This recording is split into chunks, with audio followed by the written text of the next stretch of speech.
Will you be my refuge, my haven in the storm?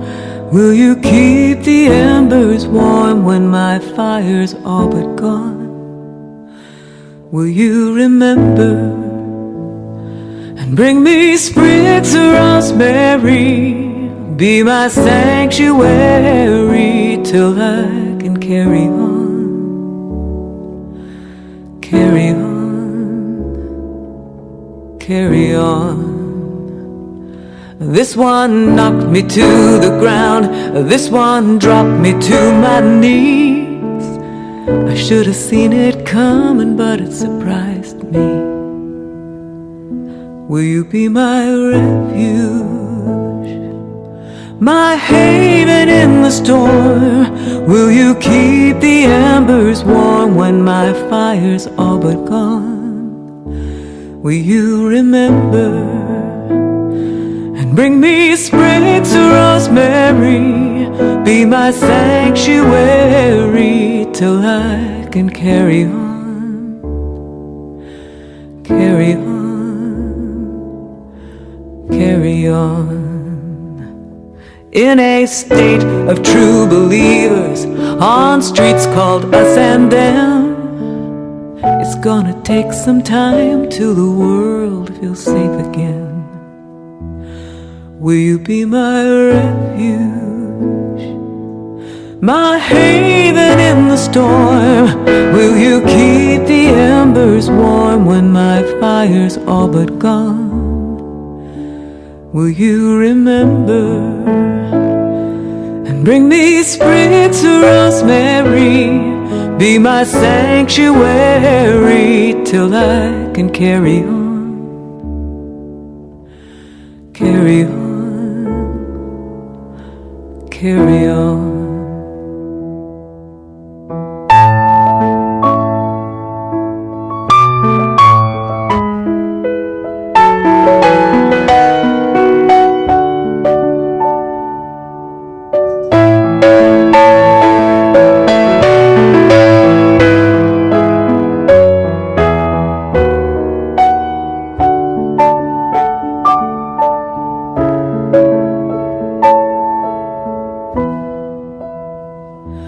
You can rest here in Brown Chapel or with a circle of friends, a quiet grove of trees or between two bookends. Will you be my refuge, my haven in the storm? Will you keep the embers warm when my fire's all but gone?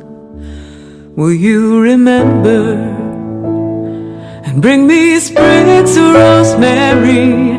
Be my sanctuary till I can carry on, carry on, carry on, carry on.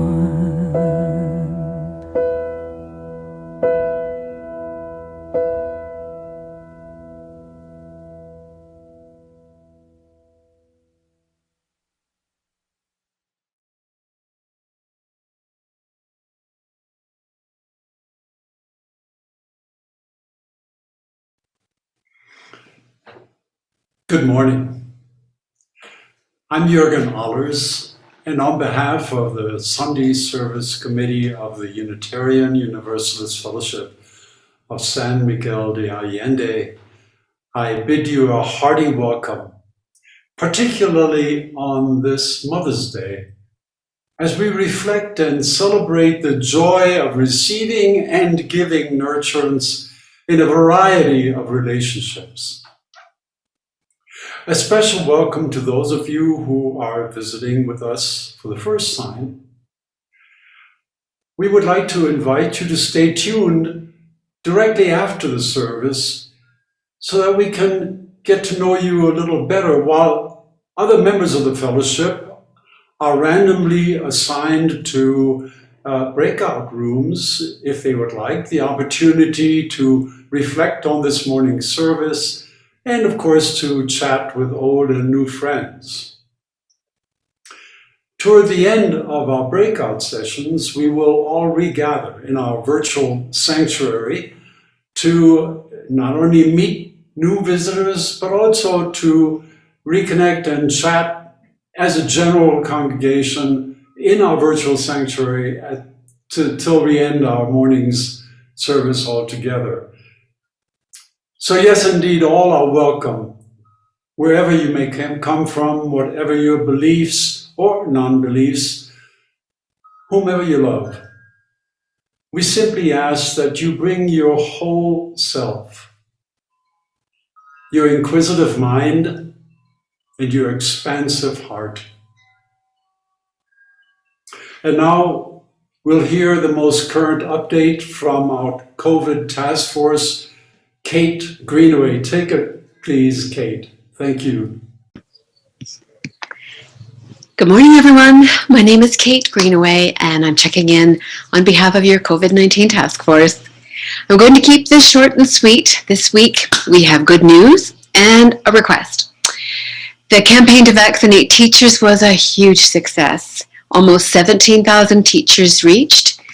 An amazing effort, and partly due to the huge support from our fellowship and from the greater community. The breakfasts and the snacks were much appreciated. The brigadistas love working in San Miguel, and they asked me to express their thanks. Now, I'm sure you're aware that the next big push will be the 50 to 59-year-old age group. We are all thrilled to see vaccines finally reaching some of San Miguel's core workforce. It's important to know that this round will also welcome anyone over 60 who missed being vaccinated with their age group. So our message to you is to please do everything you can to help those who qualify for their vaccinations to get vaccinated. It's really alarming that in spite of all the effort that went into the vaccination of people over 60, that 4 million elderly countrywide were missed, 25%. Guanajuato State did particularly badly, reaching only 50% of those who were eligible. Guanajuato is a conservative state, and it really shows. Mostly, it's vaccine hesitancy. It's not out-and-out denial. It's hesitancy, fear, anxiety, stories about getting COVID from the vaccine, or stories about bad reactions, and worrying about long lineups. And then there's all the people who've had COVID or who think they had COVID, and they believe they don't need to be vaccinated. It's not true. We are already seeing second infections. And we worry that the coming age groups will be even harder to reach than their elders. So our ask is that wherever you can, please reach out to people. Try to learn what their barriers are. Talk to anyone you can reach, not just about their own decisions, but about their families and their friends. Make activists of each of them. And if we can understand the barriers, maybe we can dismantle them. Simple encouragement might work. Describe how liberating it is to finally feel safe to hang out with other fully vaccinated friends, and look for practical solutions. The day off work, or transportation to a site, or paying for someone to stand in line for someone else. And a lot of people simply need help to get registered. Don't underestimate your influence. Every contact counts. We will only be safe when we are all safe. So that's it from us. Stay well, and I'll see you next week. Thanks, Kate. That was wonderful. Good morning. I'm Phyllis Culp. I am delighted to wish everyone a happy Mother's Day. Mother's Day is a celebration typically honoring the mother of the family and mother's influence in society. Hundreds of countries, societies, and religions Celebrate a day dedicated to mothers, to women, or to both. We all appreciate loving mothers. But I don't like leaving out those who never knew their mothers, who chose not to or weren't able to have children, who were orphaned, who were forced to give up their children for whatever reasons, or who were the ones who were given up, even some adopted children yearning to know their birth parents. Mother's Day is not always a great experience. Luckily, the thing that strikes me most is how very many people have the nurturing gene. Nurturing is helping something or someone living to grow. And there are so many people of all ages, genders, and cultures who do nurture. So today we are putting Mother's Day just a little bit to the side to think about nurturing in general. It would be difficult to imagine what the world would be like today if no one cared about anybody but themselves. Fortunately, we know that is not the case. And now I will light our chalice with words by Maureen Killeran. Love is the aspiration, the spirit that moves and inspires this faith we share. Rightly understood, love will nurture our spirits and transform the world. May the flame of this chalice honor and embody the power and the blessing of the love we need, the love we give, the love we are challenged always to remember and to share.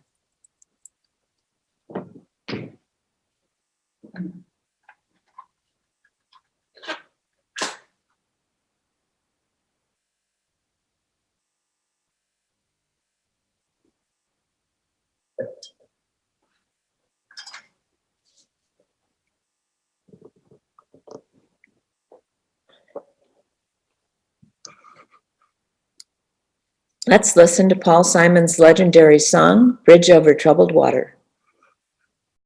I'll be your bridge or troubled water. When you're down, I will carry you like a bridge or troubled water. I will lay me down.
Let us together join in reciting our covenant, first in English and then in Spanish. We respect the interdependent web of life and work for a just and peaceful world. We encourage the search for truth and meaning, strive for compassion in our relationships, and seek values that will benefit our lives and the lives of others. This is our covenant. Respetamos todos los estilos de vida dentro de su red interdependiente y trabajamos por un mundo justo y pacífico. Alentamos la búsqueda de la verdad y la comprensión total. Nos esforzamos por mantener compasión en nuestras relaciones y buscamos valores que beneficien nuestras vidas y las vidas de los demás. Este es nuestro convenio. Good morning. My name is Françoise Johalem, and I'm a co-chair of your care team. Now we have come to a very special place in our service when we share our joys and concerns. During the week, some of you have sent information to Tom Rosiello so that I could share it with you today. You may also write a joy or concern in the chat box. And for each, I will drop this magic candle in the bowl of water. First, the joy. Joanna Kafarowski, who serves on our endowment committee besides being a full-time author, has just signed a contract with Dundon Press to publish her new book, Antarctic Pioneer, A Life of Jackie Roan. The publisher grabbed the new book immediately after Joanna finished it. Jackie Roan was the first American woman involved in the exploration of the Antarctic. Joanna will soon have published 2 books about women explorers. Congratulations, Joanna. Here's a candle for you. Great news from Dick Snyder. Trish has had a complete hip replacement and is already standing on that leg. She has started physical therapy, and they both hope to be back in San Miguel in a few days. Trish, you are amazing. This is a candle for you. Cynthia Kloss shared this sadness. I want to say goodbye to the first friend I made in San Miguel in January 2009, Alex Robson, who died on Monday, April 26, after a terribly long period of deterioration from Lewy body dementia. It had been a very long time since Alex was the man so many of us from that time period knew and loved. He leaves a widow, Cheryl Robertson, a dear friend, to whom I offer my most sincere condolences. It has been a long, long vigil. Peace. It's a candle for Alex. From Kathy Canepa, good news. Dan is doing much better, gaining strength, and we hope to return to San Miguel in a few weeks. We appreciate your concern and your support. Dan, we miss you, and Kathy too. A sorrow. Louise Temple, who has lived in San Miguel for many years, just died at 100 years old. Louise and her husband, who died at age 96, were very early San Miguel UUs. They have 3 wonderful children. Here's a candle for Louise. Last but not least is a candle to all the mothers in the world who have suffered many sorrows, wishing them a lot of joys. Thank you. Our musical meditation today is Take Me In, Llévame Adentro.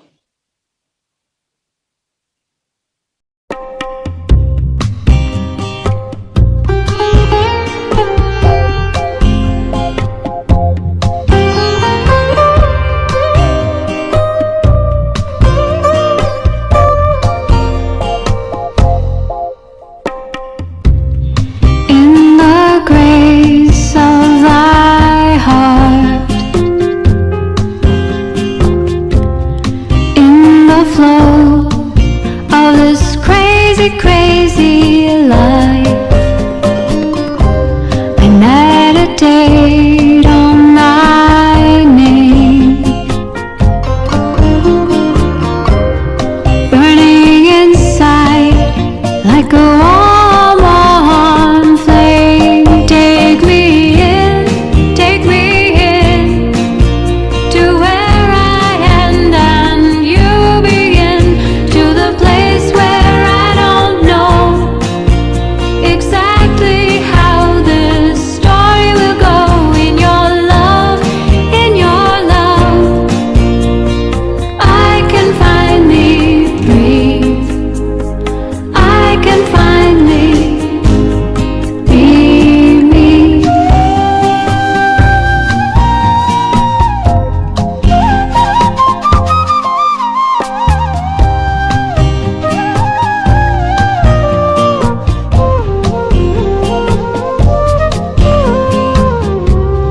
As the sun rises in the sky, my spirit has already taken flight. Nothing more can I say. I serve thy light each and every day. Take me in to where I end and you begin, to the place where I don't know exactly how this story will go. In your love, I can finally breathe. I can finally be me.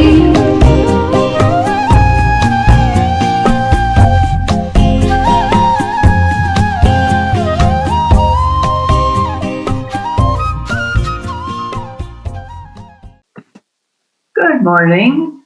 I'm Betsy Davies. I've been a member of the Social Action Committee for many years.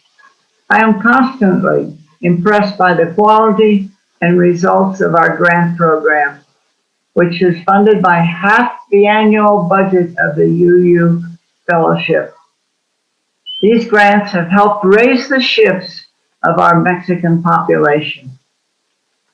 Things were going along famously with our NGOs until the COVID pandemic hit and we all went into lockdown. Looking back on this past year, I am amazed at the resilience and creativity of our grantees. I'd like to give you an example using the Escuela de Educación Especial, EEE, as an example.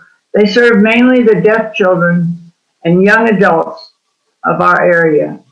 They continue to study virtually and yearn for the time when it's safe to return to in-class learning with their peers. The teaching staff under the direction of San Juana, the director, continue to provide quality teaching despite many challenges. With the financial support received from donors, they've been able to supply several inexpensive iPhones, smartphones, along with laptops for school for the students, from the school for the students, allowing for ongoing study from their homes. It also enabled the school to provide psychological and emotional online support to students whenever required. For students residing in rural communities without internet, they were still able to supply services. The students and the staff remain healthy, and they hope they will continue to be because they want to participate in the state of Guanajuato's Secretary of Education pilot project for the hybrid reopening of the school. This project is scheduled for early May and would enable the students to split the school week into several days of in-person classes, with the rest of the classes remaining virtual. Now, if that doesn't radiate resilience and creativity, I don't know what does. EEE continues to support their staff through salary payments and whenever possible have supported the families of their students. All this has been possible from the ongoing giving from supporters, including our UU Fellowship grant. The staff are grateful for blessings and hopeful that 2021 and 22 will be a sharing, smiling, and signing year filled with learning for the hearing impaired students that they teach. The offering now will be most graciously received. Thank you for your generosity.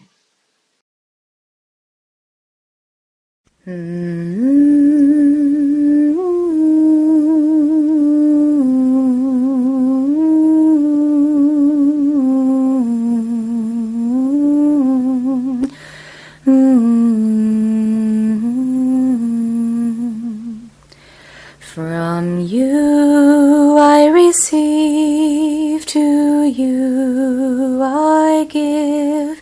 Together we share, and by this we live. From you I receive, to you I give. Together we share, and by this we live.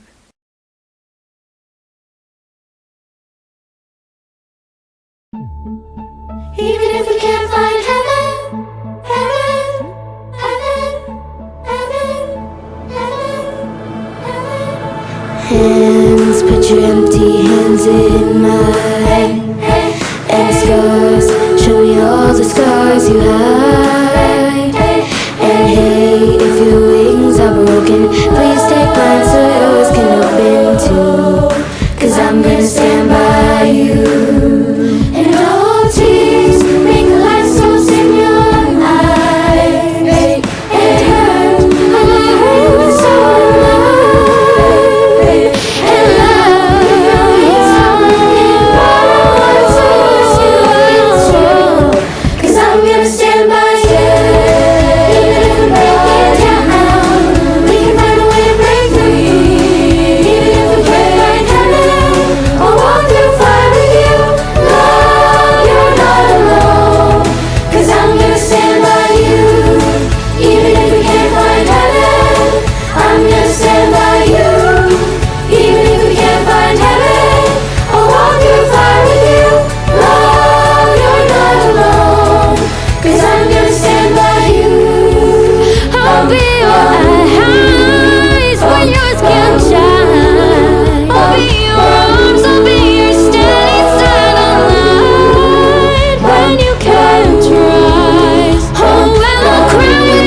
Now we will share the voices from our fellowship. We'll begin with Jürgen Aller's inspiring remembrance of his mother. I've entitled this memory, My Mother and Rabbit Skins. Already as a young woman, my mom, Ilse, had major vein issues. I was the last of 4 boys she gave birth to in Germany just prior to World War II. In fact, after my very difficult birth, her doctors in September of 1939 warned my parents, don't have any further pregnancies. Next time, she might not make it.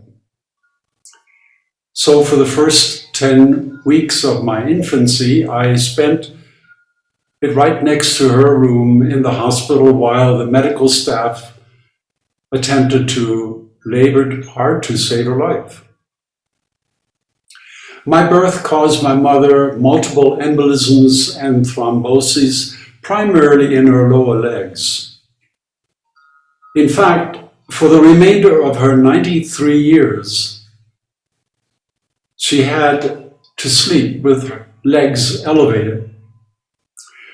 Shortly after the war, we moved from our farm back to Hamburg, our hometown. But there was no home, just rubble and hollow ruins.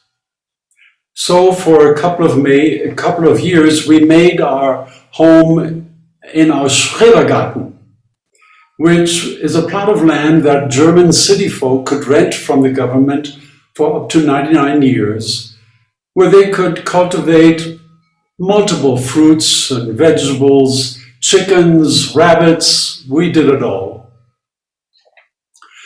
Our Schrebergarten was right alongside the Hamburg Autobahn, which of course after the war was fenced off. There were no cars, there was no gasoline available.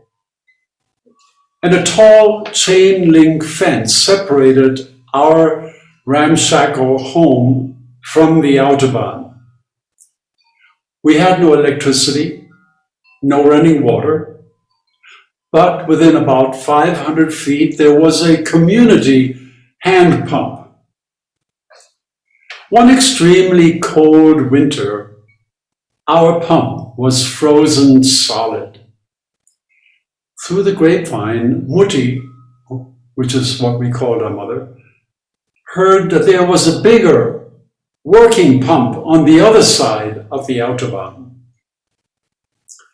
The snow was about 15 inches and falling, and she was wondered, how could I get across the Autobahn? Well, she borrowed a wire cutter, and she had rabbit skins. And with a wire cutter, she cut a large hole, large enough to allow her to slip sideways through with a yoke and 2 pails, cross the Autobahn, cut another hole on the other side, and get to that working pump. And to protect her sensitive legs from this deep snow, she used twine to hold the rabbit skins in place. My brothers and I were very young. I was 6, my oldest was 11. And we were deeply touched, but also very grateful that she was returning safely and yes, with plenty of water. Phyllis?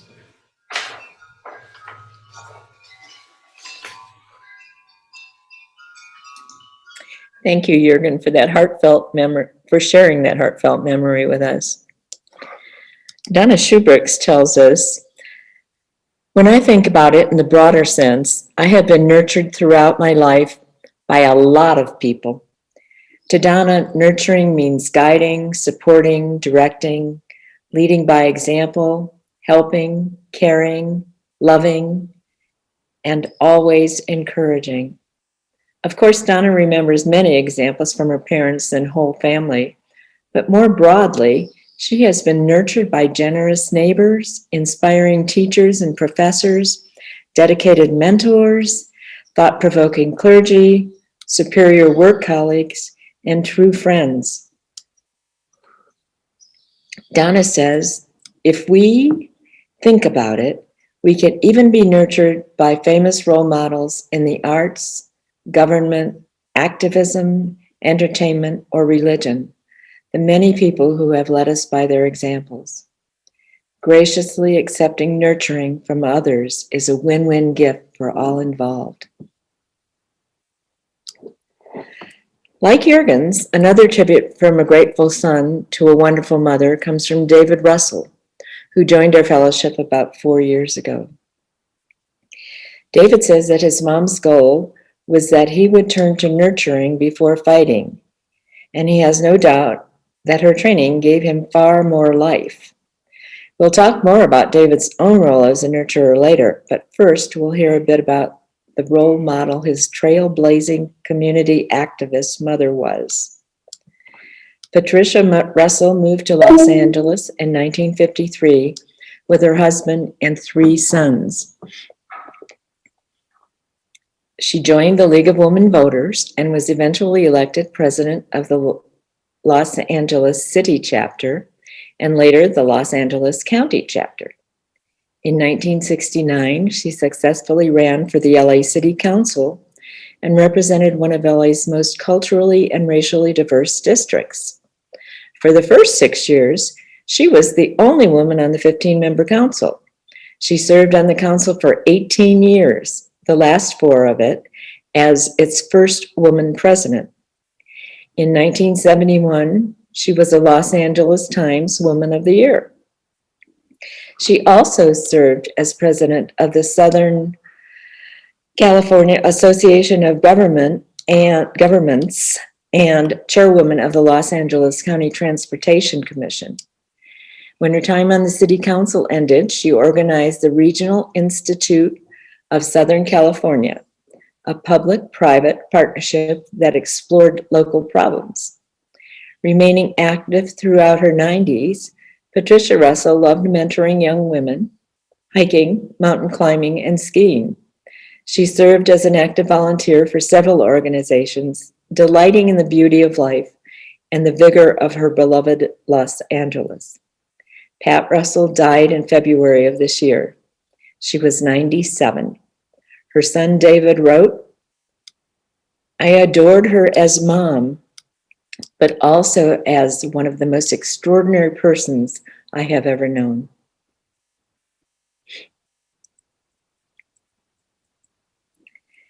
Family remembrances are indeed strong, but sometimes our most caring and nurturing experiences come from out of nowhere. When she thinks about nurturing, Marjorie Pope tells of this experience she had in March of 2020. Grace in the moment. Sprinting downhill, headed to the UU Fellowship meeting last early March, I took my eyes off my feet. Turning my head, I wished a robust Buenos Dias to the family I was passing by. Down I went, hard, on hands and knees, blinding pain in my knees. Suddenly, I was wrapped in the arms of the family I'd passed. Layer upon layer of sweatshirts from the well-bundled-up cohort of grandma, mother, and 2 young children were wrapped around me, comforting me, mothering me, a stranger to them and they to me. And along with the comforting, nurturing me with encouragement that all would be well. In that sharp moment of need came nurture and grace. It was a sublime moment of connection and one I reflect upon often. Here's yet another chance meeting by our member Denise Galipo. Her words. In 2007, I made a new home in Oaxaca, and I met a young Mexican university student who wanted an intercambio. She needed to practice her English, and I needed to practice my Spanish. And so my relationship with Veronica began. Over time, we became friends, even though 40 years separated us.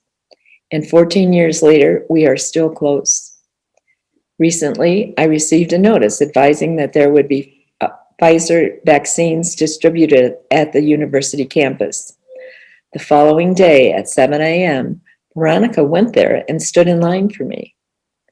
Later in the morning, she called to say the line was moving and I should join her, which I did.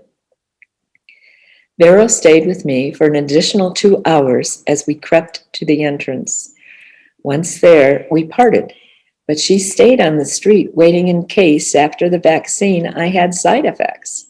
I didn't, and we both left to go to our respective homes. She did advise me that I was to call if the situation changed and if I felt unwell. I felt so loved and cared for that day.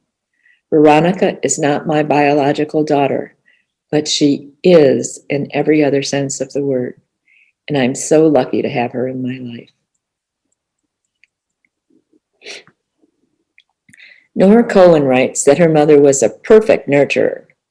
In Nora's words, I knew from the day I was born that she loved me unconditionally. I felt it in the way she touched me, the freedom to explore she gave me, the stories she read, and her values. Caring for others, treating everyone with respect and dignity, taking a stand when faced with difficult or ugly situations, honoring her word, were aspects of her being that became mine, except she was braver than me.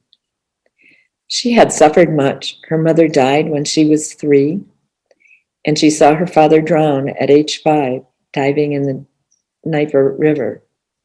Her father's sister brought her to America, claiming my mom as her child. There weren't any birth records then. That aunt then died, and my mom was put in an orphanage in Cleveland, along with her half-brothers and half-sisters. Her college sweetheart died of meningitis. She was afraid she might lose me when I developed health problems as a baby. Maybe those terrible losses made having me even more precious, and she loved me fiercely. I asked her once how she became so strong to overcome such hardships. I knew my father loved me, she responded.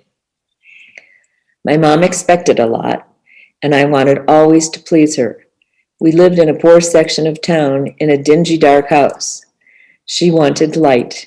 I earned paint money by babysitting and tried to make the house clean and white for her, not knowing you had to strip off old paper and prepare the walls for paint. She was delighted with my efforts, even though great swaths of old wallpaper festooned the living room after I had painted. When my first child was born and I held him the first time, his little head cradled in my hand, his body extended over my arm, I felt my mother holding me. I could feel her nurture me as I wanted to do for my baby. Such an intense connection of one generation to the next. I was a very lucky child to have had such a mother.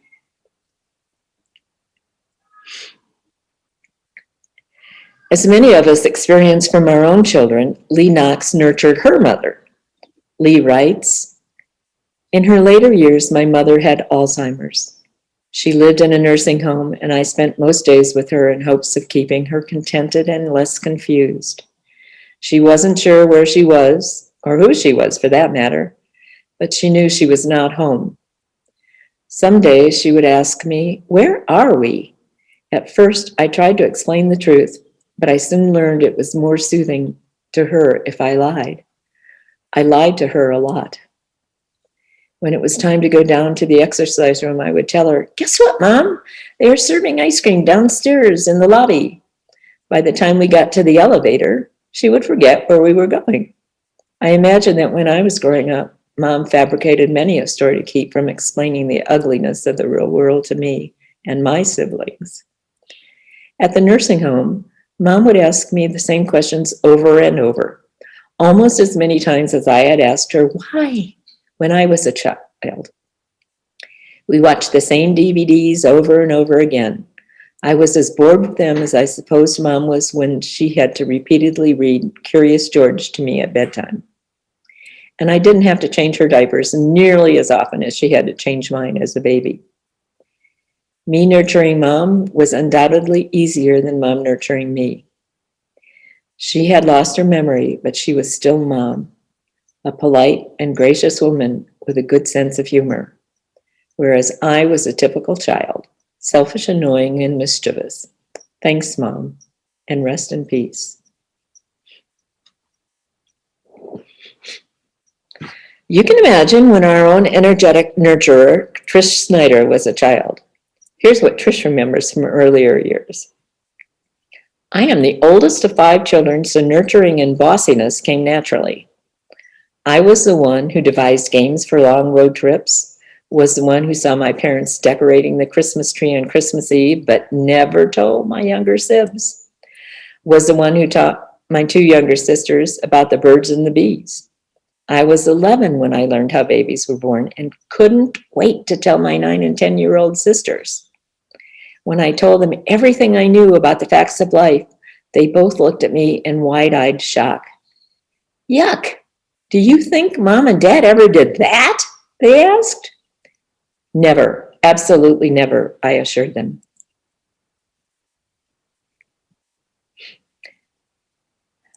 There are many, many examples of our nurturing each other here at the fellowship. We'd have to go on for months to talk about all that goes on in and outside our services, events, and friendships.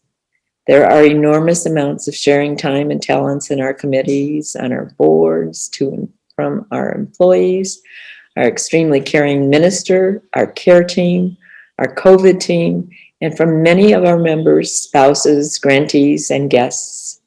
We are rich in nourishing and receiving nourishment.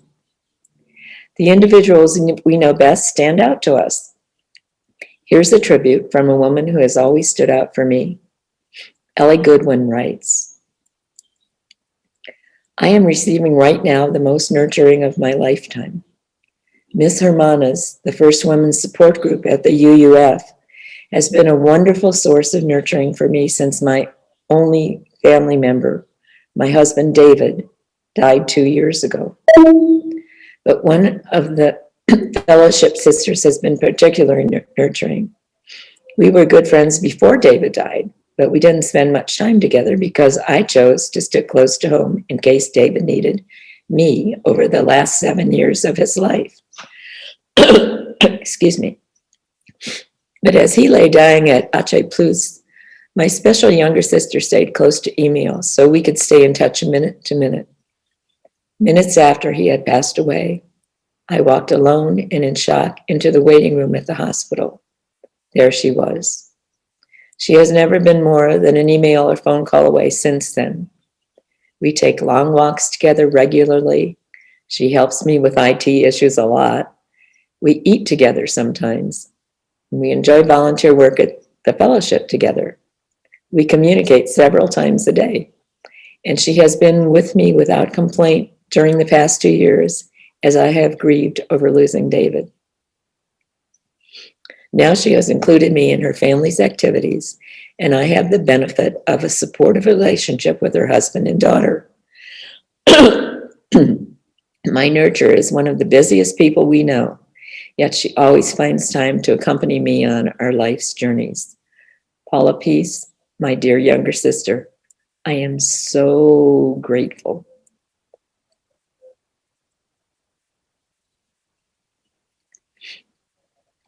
And there are special caretakers who reach out to others. Cynthia Sterling is a social psychology graduate from Cornell. As a divorced mother of 3 young children, Cynthia contributed 30 years to the Nassau County Department of Social Services.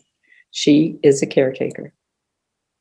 As a UU, she joined UUFSMA when she retired to San Miguel and soon found a spot on the care team with Peggy Bell and Marge Zapp. In San Miguel, she met a young man who was losing his job at a local pizza shop. She needed help and offered him a job. That became the start of a 10-year friendship. Jose was born and raised in San Miguel, so he knew everything about it. He did everything, Driver, handyman, housekeeper, gardener, Cynthia and Jose became best friends. Jose's 4 children lived with his brother in San Miguel so they could go to school. They called Cynthia Abuela. Family friction resulted in Jose's brother taking Jose's children to the campo to live with their mother. She didn't have the resources to care for them or to send them to school. The two girls were 15 and 11 and missed school terribly. Jose lived in one small rented room in Centro, and he couldn't take them. Cynthia had a guest room with twin beds, which she offered to the girls. They spoke no English, and Cynthia spoke no Spanish. But yet, for a full year, Cynthia provided for their needs and schooling. She says they filled an empty space in her heart. Jose died of liver cancer, and the family moved on their separate ways. I mentioned earlier, I get back to David Russell and some of his roles of giving and receiving. At 13, David's mother took him to the Southern Christian Leadership Conference to help him overcome his violent tendencies. David attributes that training and his subsequent transformation from atheism to Christianity with saving his life. With the message of the power of love and the assassinations of Martin Luther King and Robert Kennedy, he became a lifelong committed activist. After college, he became an intensely committed gay rights organizer, working to help runaway and thrown away homeless gay youth. He was infected with AIDS in 1979 at the beginning of the epidemic. He lost many friends and loved ones, but recovered. He worked on The Advocate and as a lay chaplain to those suffering with AIDS in LA hospitals. It was a trying time in many ways and strengthened his resolve and spirit. Now in retirement, David supports his husband, Don Krim, in his work with homeless at Allende. David's other main commitment is to save and restore the ecosystem of the Rio Laja and to protect and revitalize the people and ancient Pueblo communities along its course between Dolores Hidalgo and San Miguel. And now, before our closing words, we'll hear from Paula Peace sharing her voice with us and playing Wind Beneath My Wings.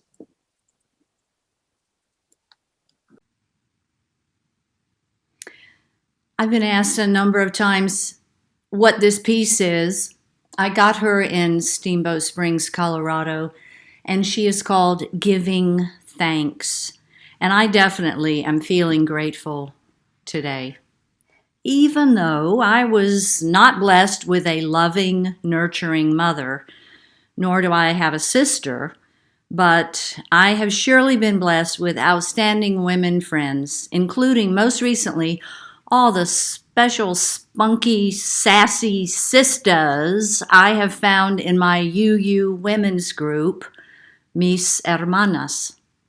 But my greatest blessing here in San Miguel began one day 10 years ago in the Teatro Santa Ana when I met a really super nice guy in the next seat, David Garrity, and his wife, Eleanor Goodwin. They became friends of mine and my husband's, and even offered to adopt us by offering to answer any and all of our questions about San Miguel.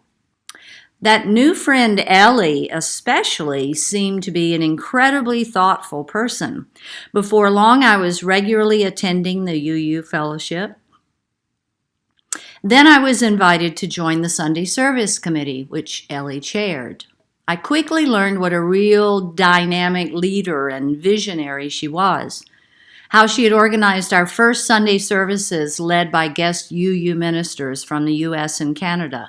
Plus, how concerned she was for the members who had few friends or no family here, so that she breathed new life and revitalized the UU care team. Before long, I saw her do the same with circles and dinners, then small group discussions.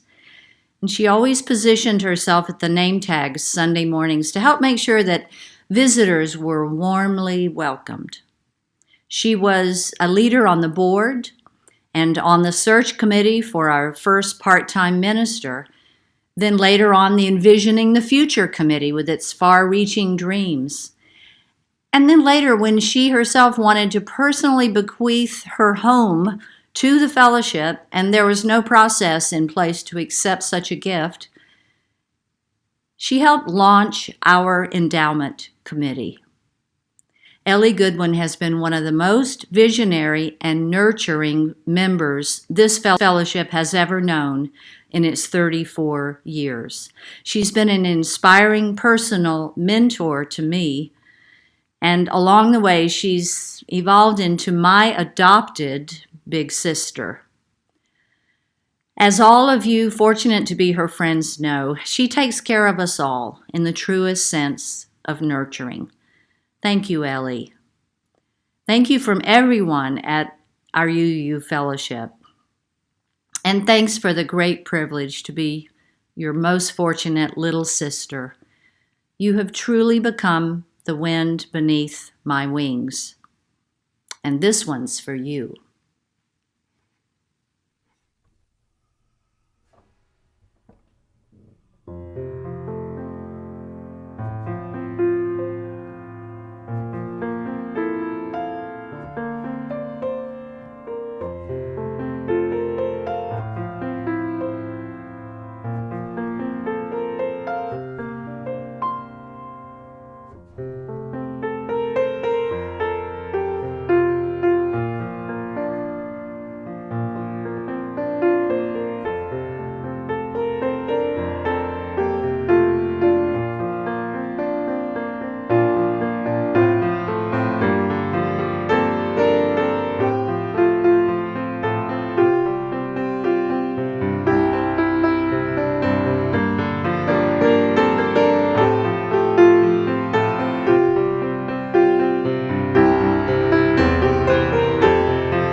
Thanks, Paula, for that beautiful music and those wonderful words.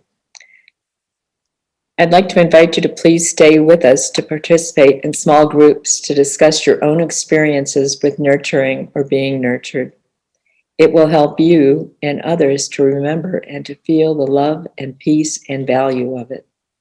You will be invited to join a group during the postlude, which is Standing on the Shoulders by Joyce Rouse. We extinguish this flame, but not the love and light we carry with us always. Let us be gardeners, let us be nurturers, let us be nurtured, and let us nurture ourselves too. Blessed be. I'll extinguish the candle.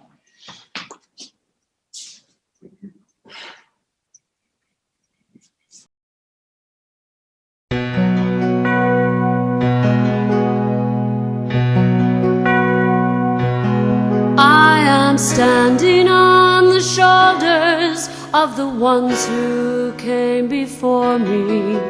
I am stronger for their courage. I am wiser for their words. I am lifted by their longing for a fair and brighter future. I am grateful for their vision, for their toiling on this earth. We are standing on the shoulders of the ones who came before us. They are saints and they are humans.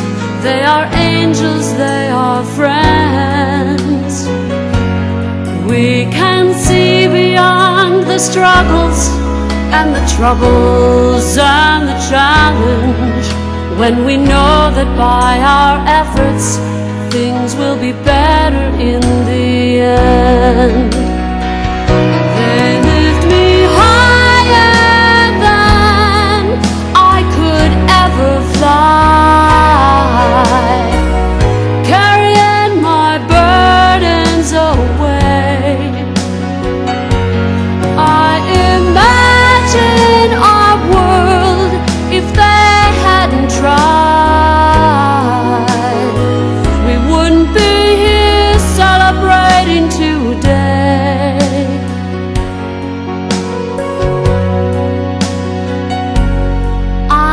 Standing on the shoulders of the ones who came before me. I am honored by their passion for our liberty.